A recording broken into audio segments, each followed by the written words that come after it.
Veins के अंदर जाके हम हीट एनर्जी की वजह से वेन्स को बंद कर देते हैं और हम फॉल्टी वेन्स को कॉइल्स या स्क्लेरोसेंट की मदद से बंद कर देते हैं। No scrotal incision, same day discharge और फर्टिलिटी भी इम्प्रूव हो सकती है। एक गुब्बारा हो जाता है, जब ये गुब्बारा फूटता है तो ब्रेन में ब्लीडिंग हो जाती है। आज का वीडियो थोड़ा डिफरेंट है। आज मैं किसी एक डिसीज के बारे में बात नहीं करूंगा। आज मैं आपका माइंडसेट चेंज कराना चाहता हूँ। हम सब जब सर्जरी शब्द सुनते हैं तो तुरंत इमेजिन करने लग जाते हैं एक बड़ा cut, general anaesthesia, ICU stay, pain, stitches और लॉन्ग रिकवरी। और कई बार सिर्फ इस डर के कारण हम ट्रीटमेंट डिले करते जाते हैं। लेकिन सच ये है, मेडिसिन बहुत इवॉल्व हो चुका है। आज के टाइम में कई सीरियस कंडीशन बिना सर्जरी या मेजर ऑपरेशन के भी ट्रीट की जा सकती है और ये पॉसिबल है एक स्पेशलाइज्ड फील्ड की वजह से, इंटरवेंशनल रेडियोलॉजी। आज मैं आपको ऐसे 7 इंपॉर्टेंट कंडीशंस के बारे में बताऊंगा जो पहले मेजर सर्जरी डिमांड करते थे लेकिन आज बहुत ही मिनिमली इन्वेसिव तरीके से ट्रीट हो जाते हैं। चलिए शुरू करते हैं। पहला एग्जांपल वेरिकोज वेन्स का है। जब पहले किसी को वेरिकोज वेन्स होती थी तो उन पर ऑपरेट करके वो वेन्स की स्ट्रिपिंग करनी पड़ती थी। मल्टीपल कट्स लगते थे, स्पाइनल एनेस्थेसिया लगता था, हॉस्पिटल स्टे होता था, रिकवरी थोड़ी पेनफुल हो जाती थी।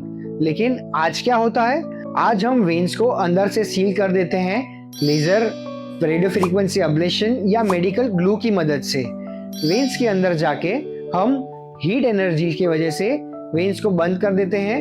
इस प्रोसीजर में कोई मेजर स्कार नहीं होता, हॉस्पिटल एडमिनिस्ट्रेशन भी लंबा नहीं होता और मिनिमली इन्वेसिव तरीके से पेशेंट का ट्रीटमेंट हो जाता है। दूसरा एग्जांपल वेरिकोसील का है।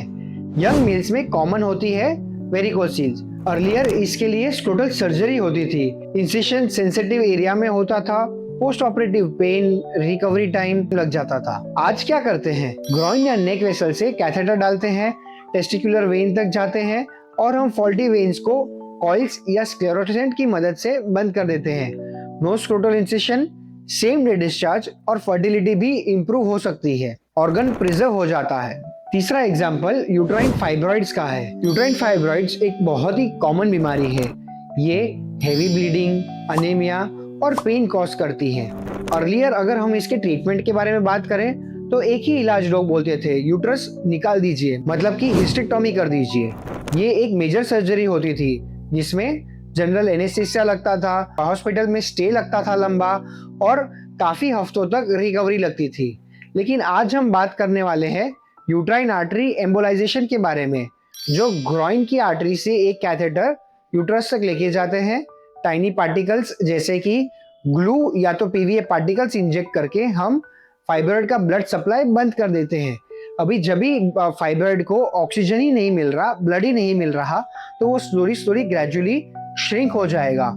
इससे होता क्या है, हमारी जो यूट्रस की फाइब्रॉइड की गांठ है वो भी कम हो जाती है, मर जाती है और यूट्रस भी प्रिजर्व हो जाता है। काफी फास्ट रिकवरी टाइम और ऑर्गन रिमूवल भी बच जाता है। चौथा एग्जाम्पल डीप वीनस थ्रोम्बोसिस यानी कि डीवीडी का है। डीवीडी में डीप वेन्स में क्लॉट बन जाता है। अर्लियर सिर्फ ब्लड थिनर्स दिए जाते थे, क्लॉट धीरे धीरे डिसॉल्व होता था, कभी परमानेंट वेन्स भी डैमेज हो जाते थे। आज सिलेक्टेड केसेस में हम कैथेटर डायरेक्टेड थ्रोम्बेक्टोमी और थ्रोम्बोलाइसिस कर सकते हैं, जिसमें होता ये है कि हम वेन के अंदर एक कैथेटर की मदद से जाकर वो क्लॉट के अंदर हम मेडिसिन डाल के वो क्लॉट को डिसॉल्व कर सकते हैं, या तो हम वैक्यूम की मदद से वो क्लॉट को खींच के बाहर भी निकाल सकते हैं। इसमें फास्टर रिकवरी होती है और लॉन्ग टर्म कॉम्प्लिकेशंस होने के चांसेस भी कम हो जाते हैं, जो कि ओपन सर्जरीज में होते थे। अभी कोई ओपन सर्जरी की जरूरत नहीं है। पांचवा एग्जाम्पल पेरिफेरल आर्टेरियल डिसीज के बारे में है। पेरिफेरल आर्टेरियल डिसीज मतलब ब्लॉक्ड लेग आर्टरीज। पहले ब्लॉकेज की वजह से बाईपास करना पड़ता था, लार्ज इंसिशन होता था, जनरल एनेस्थेसिया लगता था, लॉन्ग रिकवरी होती थी। आज हम करते क्या है, हार्ट की हम जैसे एंजियोग्राफी एंजियोप्लास्टी करते हैं, वैसे ही हम पैरों के लिए एंजियोग्राफी एंजियोप्लास्टी करते हैं। एक स्मॉल पंचर हम ग्रॉइन में लेते हैं, वहां से वायर ब्लॉकेज के आर पार लेकर जाकर बलून इन्फ्लेट करते हैं और ब्लड फ्लो रिस्टोर करते हैं। कभी कभी स्टेंटिंग भी लग सकता है वुंड हीलिंग स्टार्ट हो जाता है और एम्पुटेशन यानी कि पाँव काटने की स्थिति को हम प्रिवेंट कर सकते हैं।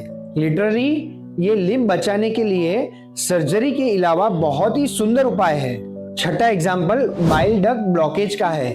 सीवियर जॉन्डिस जो कि बाइल डक्ट ब्लॉकेज होने के कारण होते थे, वो पहले मेजर एब्डोमिनल सर्जरी तक ले जा सकते थे।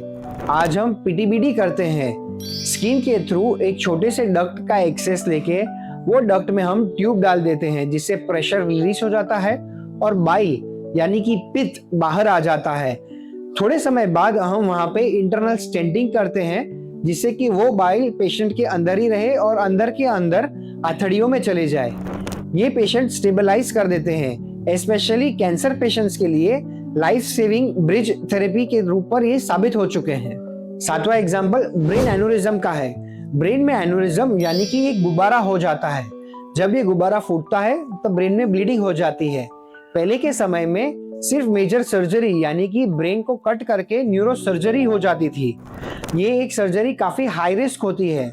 आज हम उसे अवॉइड करके कॉइलिंग या फ्लो डाइवर्टर के थ्रू उस एन्यूरिज्म को बंद कर सकते हैं।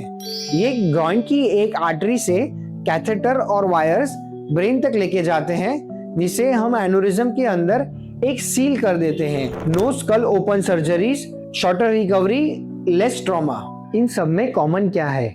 अगर आपने ध्यान से देखा है तो सब प्रोसीजर्स में कुछ कॉमन चीजें हैं, जैसे कि इमेज गाइडेंस, प्रिसिशन, एक छोटा सा puncture small puncture, organ preservation, fast recovery, less hospital stay.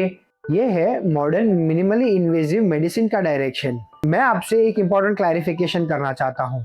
मैं ये नहीं कह रहा कि ओपन सर्जरी की जरूरत कभी नहीं होती। कुछ केसेस में सर्जरी ही बेस्ट ऑप्शन होते हैं, लेकिन हर केस में सर्जरी ही डिफॉल्ट ऑप्शन नहीं होता। पेशेंट को पता होना चाहिए कि ऑल्टरनेट ट्रीटमेंट्स क्या एग्जिस्ट करती हैं। सबसे इम्पोर्टेंट मैसेज ये है कि अगर आपको या आपके फैमिली मेंबर्स को कोई मेजर सर्जरी सजेस्ट करते हैं तो पैनिक मत कीजिए। डॉक्टर से पूछिए क्या मिनिमली इन्वेजिव ऑप्शन अवेलेबल है। कभी आंसर होगा नो, लेकिन बहुत बार आंसर होता है यस। और वो यस पेशेंट्स की रिकवरी, कंफर्ट और quality of life completely change कर सकता है। मेडिसिन इवॉल्व हो चुकी है। प्रिसिशन मेडिसिन का जमाना है। कम ट्रॉमा, ज्यादा accuracy, fast healing. Interventional radiology एक ब्रिज है मेडिसिन और सर्जरी के बीच में, और इन्फॉर्म पेशेंट ही एम्पावर्ड पेशेंट होता है।